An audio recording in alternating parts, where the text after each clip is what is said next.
What's up, everybody? Welcome to the Motherhood Unstressed podcast. I'm your host, Liz Carlisle, and it's Monday morning, which means we are releasing another episode in interview form. And this week, I am speaking with two amazing guests, Julien and Kiersten Saunders of the wildly popular financial blog, Rich and Regular. And they're actually local to Atlanta too, so it was really fun to connect with them and speak to them, just kind of get that local vibe going. But they're amazing because they are a couple who went from over $200,000 in debt to basically FIRE status. And FIRE means financial independence, retire early. Now, these two are definitely not retiring early anytime soon.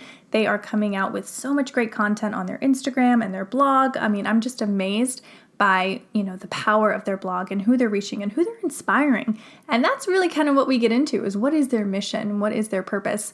And as Julien says, he really wants to inspire the regular person, the person who's, middle class, just trying to get through and say, hey, achieving FIRE actually is possible. There is a way. You don't have to be a celebrity or an athlete or a rapper or whatever to reach that status. There are little things you can do every single day to get where you want to be financially and to have those tough conversations, which we all know are so hard, but money is central to everything in our lives. I mean, let's get real. It does equate to freedom. So I'm really glad to bring their work to the forefront, their viewpoints to the forefront, and I hope that you get a ton out of this episode. And of course, if you do, please take 5 seconds to leave us a review on iTunes. Share this episode out there on Instagram, on your stories, and we'll just keep this conversation on money and investments and happiness going. Enjoy. This episode is brought to you by Motherhood Unstressed CBD. This is the organic USA-grown CBD line that I created with the intention of helping you, the listener, battle stress, anxiety, get better sleep, feel better, be your best self each and every day. You can purchase yours at motherhoodunstressed.com or at stores around the country. Well, hello, Julien and Kiersten. Welcome to the show. I'm so excited to have you here. I love having another Atlanta-based guest on, and especially to talk about something as important as financial independence. So welcome to the show. Thank you. We're so happy to be here. Yeah, so diving right in, most people don't even really know what financial independence, retire early means. They've never really heard those terms, especially, we've had some guests on this podcast, but it's still relatively new, I feel like, in our culture. So talk to us about your decision to go towards FI and why that was so important for you as a couple. Yeah, so usually when you're talking to couples that are pursuing FI, there's like the one person who was 100% sure, and then like the other person they kind of dragged along and got it eventually. Julien was the one that was 100% sure. I was kind of dragged along, but it's been great so far. I guess to start with financial independence, there's a lot of ways that you can define it, but mathematically, it's the point where you can live off of the income from your assets, whether that's stocks or real estate or any other investment, that the returns from that investment cover your expenses annually. And so for us, what started as a debt payoff journey, I had a ton of consumer debt, and then Julien had some student loans and a mortgage. What started as a debt repayment journey ended in FI because we were done with the debt. We had followed the baby steps and some of the more traditional debt repayoff, and we still didn't know what to do. And when I found FIRE, when Julien introduced FIRE to me, it just became really obvious that if I can save enough money to not have to work, not saying that I'm not going to, but if I didn't have to, that's something that's intriguing to me, especially since, at the time we didn't have a son, but now that we do, and he's 2 years old, I can definitely see a world where, I don't want to have to choose between going to work and hanging out with him. Absolutely. Yeah. So when he first brought up, just paying off the debt, was that something you were like, well, I'm working on it. Yeah, I'm doing it.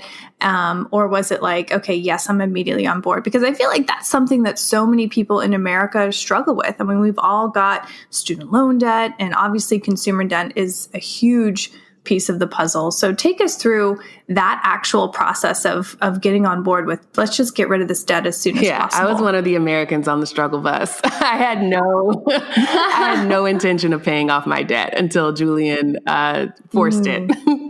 We started dating, and we went on a vacation very early in our relationship, like 3 or 4 months in. And I put my part on my credit card, like I did everything else in life at the time. And so when we got back, when Julien realized that I had this problem with spending, I had put the whole thing on a credit card, we had made all these decisions, and like I had no way of paying for it, he was pretty angry. And he said that if he had known that I had credit card debt and the spending issue, he would have never dated me. And so, yeah, big words. That was kind of our first like entry into a conversation about money. And that's what got me started, because obviously I was curious as to someone who would make such a bold stance after, connecting with somebody. Like, what is the deal? What's the problem with debt? I just thought it was a normal thing. So that's how I kind of started. Julien has always been pretty financially responsible, I guess. I mean, I've had my day. Well, take us through that. Yeah, I'm interested on your side now, because you are an anomaly in this country. I grew up in poverty, and so it's hard to. I've never really, until recent years, even been able to wrap my head around this idea of ever being rich or anything like that. I didn't know what financial independence was until about 10 years ago. But I want to go back to her story, because, we laugh every time she tells it. And I don't want to excuse what I said. I mean, what I said was inappropriate. But I did mean it in full transparency. I meant every single syllable, because at the time, what I was going through, I'd actually just come out of a relationship. And one of the reasons why that relationship ended was because we just were not on the same page in terms of money. And I knew, who I was becoming and what I was committed to. And we always say it's really difficult to get on the same page when you have one person who is going to be spending, like money grows on trees, and another person who is trying to think of the long term. That's just a recipe for conflict. And I didn't have any examples of people that had worked through that conflict. I just did not believe that that's something that could work. Now, I think some people could get through that, but I just didn't know that I could. And so I hate what I said. But I do think, to Kiersten's point, that it forced a conversation about money and the role that it plays in healthy relationships very early on for us, as opposed to, let's say, waiting until we got married and then kind of figuring out some of these things, after you're in it for a couple of years. So it sparked a conversation. It was a fiery start, but I think it ended. I think it ended pretty well for us.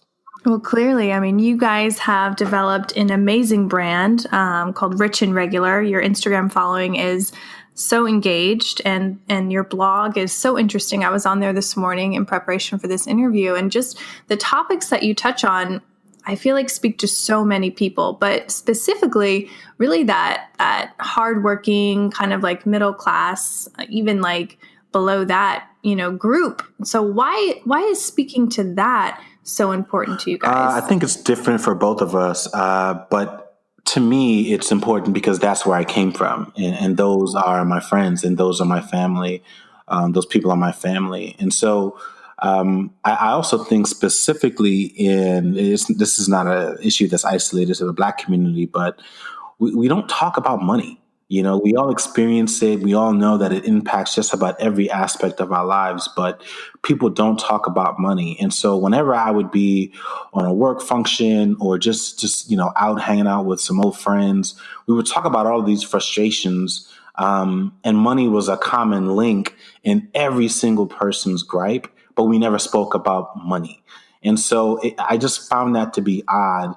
And I knew that if I just jumped out and started breaking taboos, that it would just rub people the wrong way. And so we figured we would come up with some more creative ways to force the conversation, or basically to talk about money without talking about money. And so the money lesson or the money story is really buried into a lot of what we produce, but everything that we write about is essentially rooted in money. And so it's been a bit of a winning formula for us. And it's also just a creative outlet as well. And, we get notes from people that say, I had a conversation with my partner the other day, or you guys really helped us get over this hump, or, I tackled a difficult conversation with my mom, that I've been wanting to have for years because I sent her an article. And so it's been really helpful, or really great to see, and really touching, as the blog has grown over the last couple of years. Yeah. So what would you say is the biggest mission of the blog? Is it to educate? Is it to inspire? I mean, what really gets you up every single morning, and it motivates you to hit the keyboard when you're just feeling like I've probably said everything? Yeah. So I think the biggest thing is to help change the perception of Black wealth. And so if you think about, wealth and Black people, they're very limited visions or visuals that come to mind. You're either thinking of athletes or entertainers or wildly successful people, like these extreme characters. But there aren't many images of just regular people that you might walk past in Publix and not necessarily know that person's a multimillionaire.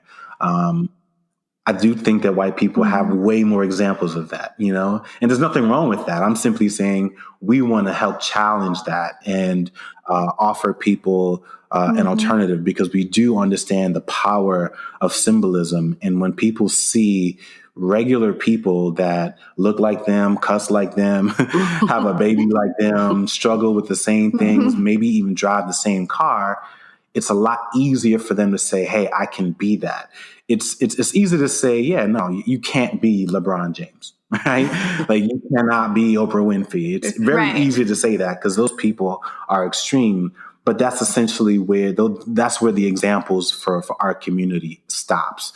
And so we wanted to make sure that we reminded people that, no, you don't have to look a certain way, dress a certain way, drive a certain car. You can be a regular person, pick up 3 shirts for $10 at Old Navy and still be a millionaire today. That sort of American dream is still possible. I love that. I love that you just said that, because so many people, I think you're right. Like you don't see those examples out there, like in social media and on TV, you just don't. And so to have that example and you guys pushing that, I think is fabulous. I mean, it reminds me of, a statistic I heard, African-American males, when they have a male teacher, like they're 90% more likely to graduate and go to college just from having that example. So I think that that's really powerful. Have you received any kind of like pushback from your own community talking about this, or, do they say like, oh, this is too white? We do get that. Like that. And our response is generally the same. Like, there's a lot of reasons why people wouldn't pursue FIRE. The presence or the majority of people who are vocal about it being white shouldn't be one of them. Like, there's plenty of good reasons that, this might not be right. This lifestyle might not be right for you. But we tend to look at it kind of similar to how people looked at vegans a couple of years ago, where when someone said, my diet is majority plant-based and, no animal products, people will be like, well, how do you get your protein? And it's like, now that feels like a silly question, because society as a whole is more educated around health and wellness and nutrition. Some of the questions that we get around FIRE will eventually feel silly, because it's one of those things that once you're in it, you realize how accessible it can be. I think one of the challenges that the community as a whole needs to overcome, and one of the things that we try to do on our blog, as Julien mentioned, is the community as a whole is so focused on saving and cutting expenses and all the ways that you can live a really, really frugal life. And where a lot of people who are already making pretty good money and have solid values and are just regular people, what they need is more advice on how to spend their money, how to make sure that their budgets are aligned to their values, and how to make sure that they're investing in ways that actually make them, returns. And so that's what we look to solve for by just talking about our everyday decisions, from, whether or not we have a birthday party, to how we pick our health insurance, to how we, I don't know, what is the daycare. Daycare. Yeah. Yeah. Yeah. I mean, because I think that brings up a really good point. So what about the people who, you really speak to who, feel like they don't have a dime to spare to invest or, take their kids to a decent daycare or things like that? Like, how do you kind of navigate that right? trajectory? And that's the other thing, we're not suggesting that fire or pursuing this lifestyle is within reach for everyone. You can sort of come to the buffet and pick and choose what elements of this lifestyle that you want to pick, and it will still get you further along than the average American today. And hopefully you can get to a point where you can fully adopt it and lean all the way into the lifestyle and hopefully get the same results that we have over the last couple of years. But to your point, there are some people that don't have a dollar to spare. And to those people, again, it's a hypothetical person. I don't know what I would say to that person other than, you've got some big decisions to make, because I do think that there are some people that choose certain careers or certain lifestyles over their well-being per se, long term, and that can be problematic. And so there comes a time sometimes where there's no saying where you got to do what you got to do before you can do what you want to do. And I think we tend to remind people of that old saying every now and then. I love that. And I think that that's really smart, because even for me, like, I am definitely not FI right now, but putting into place some of the things that you guys suggest, and making decisions based on your actual values and not just whims and, trying to keep up with so-and-so. I think that that's really helpful and that's really practical. What are some great tips that you have for someone who's like, I've got 2 kids in daycare, which is insanely expensive, as we all know nowadays. What are some things that they can do to save and make better decisions when it comes to having kids? Daycare is just the bane of my budget. But it's so important, right? Like you got to put them somewhere.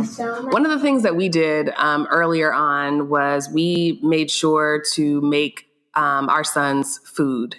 So the food cost for kids with all the packaging and the marketing is just astronomically expensive.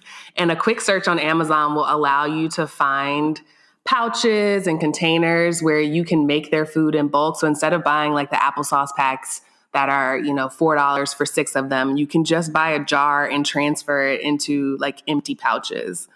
The other thing around making food is obviously you can buy food in bulk and you can use leftovers from your meal plan to feed your child, instead of finding, things that you don't know the ingredients of, things that aren't nutritional, things that leave them even hungrier or more kind of hyped up on sugar than you'd like them to be. It's one of those things that didn't increase the cost as much as we thought it was, because we started from the very beginning with not buying prepackaged foods for him. Genius. And I think that's, I mean, that's like the best thing you can do for health, like from a health perspective, is not buying all of that processed junk and especially if they're saying how healthy the product is, like that's when like this is really not healthy. And so we all know that food and groceries is one of the biggest expenses that you have. And so when people are looking to control their expenses, and they think about food and groceries and cooking at home, their minds immediately go to like the lowest cost, least expensive, and unfortunately unhealthy things possible. And so it seems, we see a lot of that on the internet where it's like, I eat this because it's only 25 cents or 30 cents or something like that. And we know long term, that's not really the right approach to take. And so the reason we wrote that book is because I actually do have a professional background in culinary arts. I used to be a chef in a past life.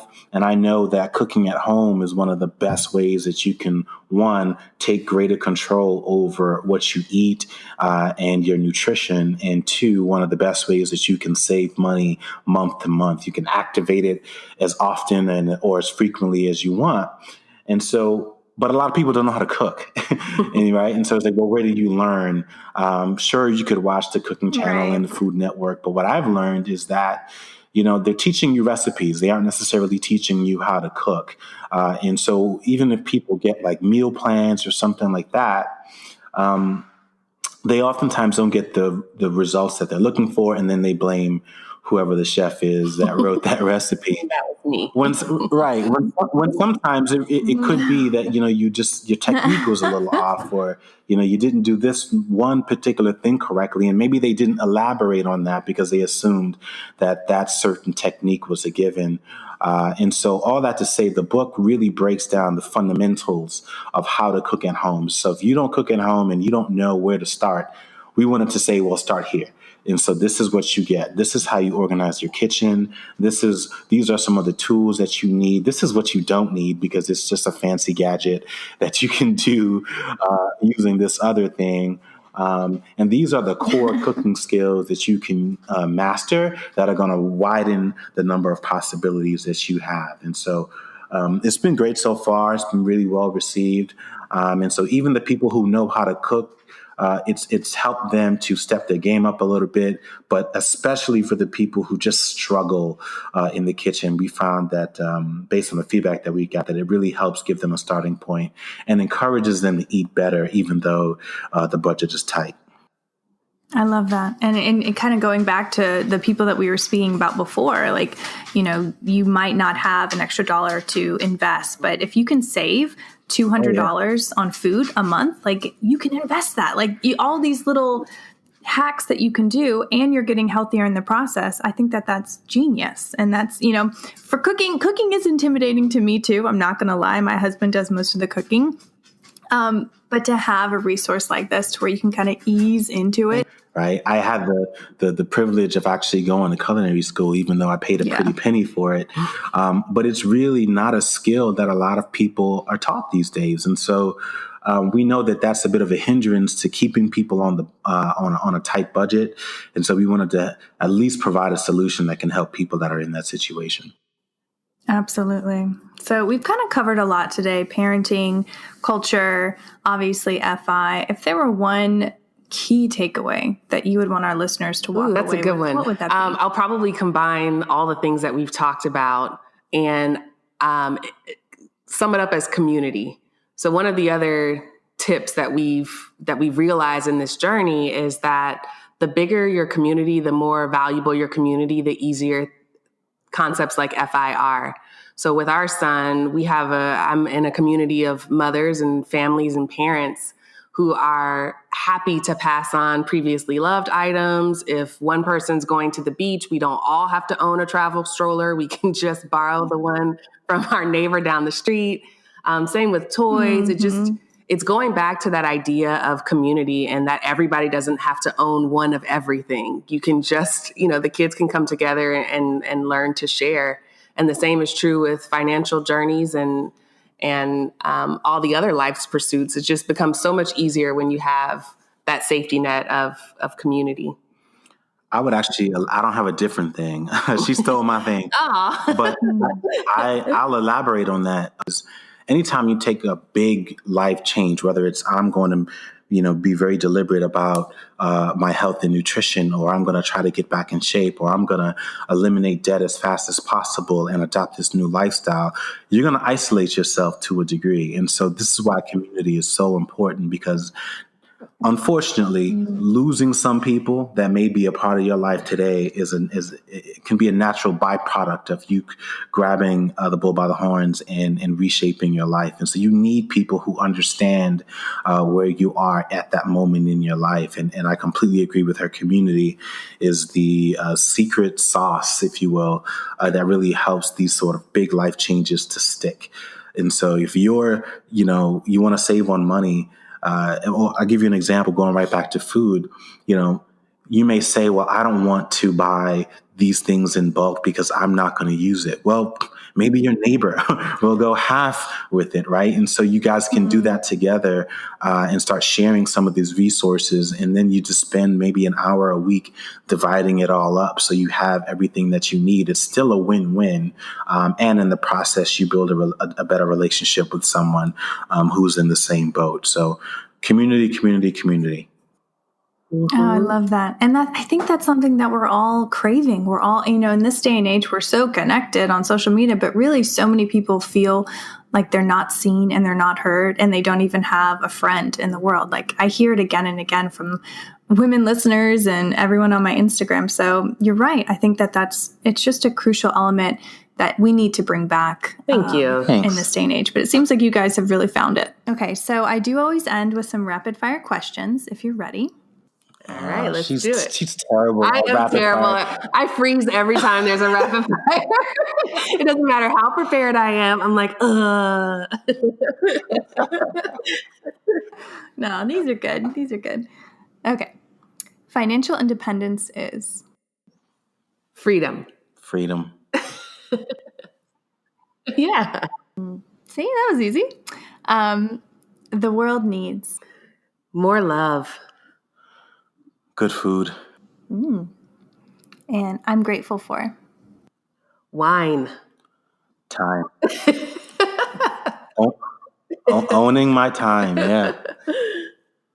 Yeah.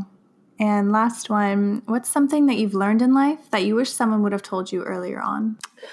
That my money can work harder than me. That I can create income. I don't have to rely on someone giving it to me.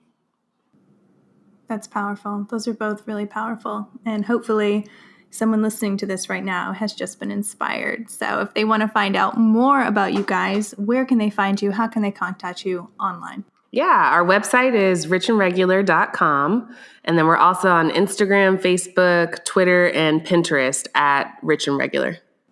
I love it. And I've noticed that you guys have been doing a lot more speaking engagements. So is that something that you're going towards? Yeah, we have found that our message translates really well in person when people can ask real questions that, may not be easy to type. And so we've been asked to speak at, ironically, a lot of like corporate offices want us to come in and talk with like their HR teams around employee benefits. We're about to partner with the university to talk with students about financial independence. And then, just general conferences, which it's been fun. Like that's kind of the best part is like the live Q&A. I love it. Yeah, because that's really where like these great questions come to people and then you can just answer it on the spot. And like that's so empowering to them. I love it. Awesome. Well, thank you guys. Thank you for being on the show. Thank you for sharing your light and being an inspiration to so many people in the world who need more examples like you guys, including me. Oh, thanks. Thank you, Liz. You have been listening to the Motherhood Unstressed podcast, and I'm your host, Liz Carlisle. Thank you so much for tuning in, and if this is your first time here, welcome. I'm so glad that you found the show.